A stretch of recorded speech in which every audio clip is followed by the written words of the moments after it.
నేను ఒకటి అబ్జర్వేషన్ చేసింది ఏమిటంటే, ఒక ఫ్రెండ్‌షిప్‌లో కావచ్చు, ఎక్కడైనా మీరు కలుసుకున్నప్పుడు ఎవరికైనా మీకు ఏదైనా ఒక సహాయం వచ్చినప్పుడు, మీ ఫ్రెండ్స్ వాళ్ళకి లేదా ఎవరికైనా మీరు ఒక రూ. 10 అడిగినప్పుడు, వాళ్ళు ఇస్తారా? లేదంటే మీరు ఏదైతే ఒక రూ. 10 కావచ్చు, ఒక చాయ్ కావచ్చు, ఇలా అడిగినప్పుడు ఎవ్వరు ఇయ్యరు. ఎందుకంటే డబ్బులు కాబట్టి. అదే మీరు ఒక పాన్ షాపు లేదా ఒక విమలు, సిగరెట్టు, ఒక మందు 90 దాపడం ఇలా అడిగినప్పుడు సడెన్‌గా ఇచ్చేస్తుంటారు.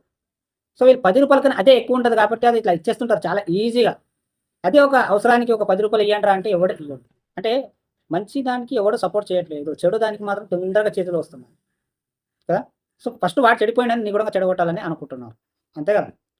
సో, ఎవరైనా ఒక చాయ్ తాపడానికి 10 సార్లు ఆలోచించేవాళ్ళు ఒక 90 తాపడానికి మాత్రం తొందరగా చేతులు వస్తాయి. అదే ఒక అవసరానికి ఒక రూ. 10 ఏంట్రా అప్పుగా అంటే ఎవడు ఇవ్వట్లేదు కానీ, అదే ఒక సిగరెట్టు లేదా విమాలు ఒక 90 తాపడానికి మాత్రం 100 చేతులు పైకొస్తున్నాయి. ఎందుకంటే వాడు చెడిపోయిండు వీడు కూడా చెడిపోయారు. అంతే కదా! పాజిటివిటీ కన్నా నెగటివిటీ తొందరగా స్ప్రెడ్ అవుతూ ఉంటది. నెగటివిటీ చాలా తొందరగా వైరల్ అవుతూ